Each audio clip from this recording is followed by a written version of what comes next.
या इलाही बख्श दे सईद को रोज़े हश्र तो।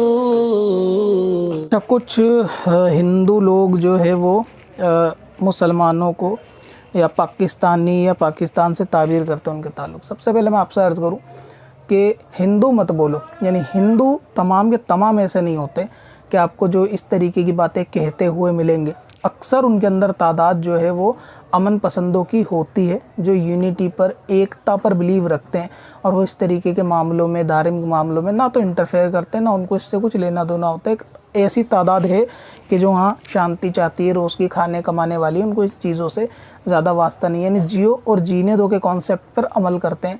तो इसलिए सभी हिंदुओं को ऐसा नहीं कहा जा सकता। आप ये कह सकते हैं कि कुछ अंध भक्त ऐसे हैं कि जो ये समझते हैं कि यहाँ के हिंदुस्तानी मुसलमान जो है वो उनको पाकिस्तानी कहते हैं या इस तरीके की बात है, तो वो अंधभक्त हो सकते हैं।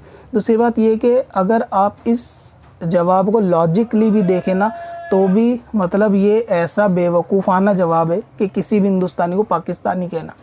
पाकिस्तान हिंदुस्तान से कटकर बना हुआ एक हिस्सा है, यानी आप भौगोलिक दृष्टिकोण से भी अगर बात करेंगे तो हर पाकिस्तानी बाय डिफ़ॉल्ट इंडियन है, क्योंकि पाकिस्तान कटकर इंडिया से बना है। तो वहाँ के लोगों से तो आप कह सकते हैं कि आपके पूर्वज, आपके बाप दादा इंडियन हैं या इंडियन थे, क्योंकि वो एक हिस्सा है।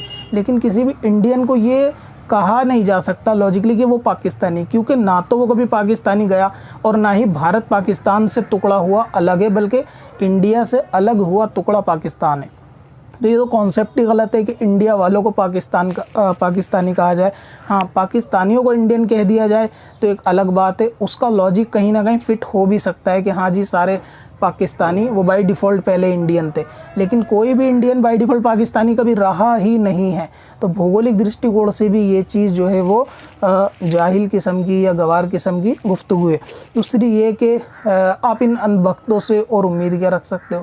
आप ये सोचते हो कि जो कोरोना को गोबर से भगा सकते हैं, ठीक है, जो गोबर से कोरोना की दवाई का ईजाद कर सकते हैं, आप उनसे कोई लॉजिकली बातों का, कोई सेंस वाली बातों का आशा रख सकते हो या उम्मीद रख सकते हो कि वो आपसे कोई ऐसी बात करेंगे जिसके अंदर कोई सेंस और सर पैर हो।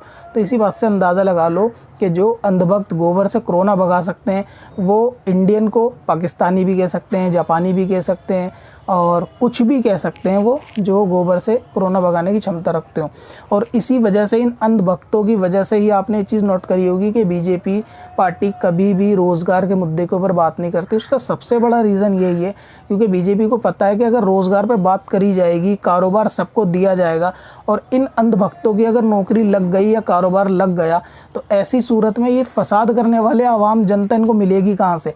तो इनका बेरोज़गार होना भी ज़रूरी है, क्योंकि सड़कों के ऊपर फसाद करने के लिए बेरोज़गार ही तो चाहिए होते हैं। तो अगर उन सबके रोज़गार लगेगा तो इनको फिर ये फसाद करने वाले, बवाल पैदा करने वाले, ये आतंकी इनको कहाँ से मिलेंगे बीजेपी वाले को। तो ये आतंकी मिलते हैं, इसी वजह से बीजेपी रोज़गार के मुद्दे पे काम या बात नहीं करती। और ये अंधभक्त भी ये समझ रहे होते हैं कि शायद बीजेपी वाले, यानी बीजेपी हमेशा दमेशा कायम रहने वाली सरकार है, ये ऐसी फिक्स हो गई कि कभी हटेगी नहीं। तो इसलिए ये किसी को ऐसी अनलॉजिकली बात कहते हैं तो ताज्जुब वाली बात नहीं। अब अंदाज़ा लगा लिया करो कि ये उस साइंस की कैटेगरी से आते हैं कि जो गोबर से कोरोना भगा सकते हैं। तो जाहिर है कि वो पाकिस्तान को या इंडियन को जो है ना वो पाकिस्तान वाले कह सकते हैं। वो कहते हैं ना कि जालिमों की कब हुकूमत देर तक बाकी रही, चंद साला और है फिर बाद में जानी ही, हिंद से इस्लाम का नामो निशा मिट जाएगा, आज भी ये सोच कुछ भक्तों में बचकानी ही है। कब से अपनी खताओं का शुमारा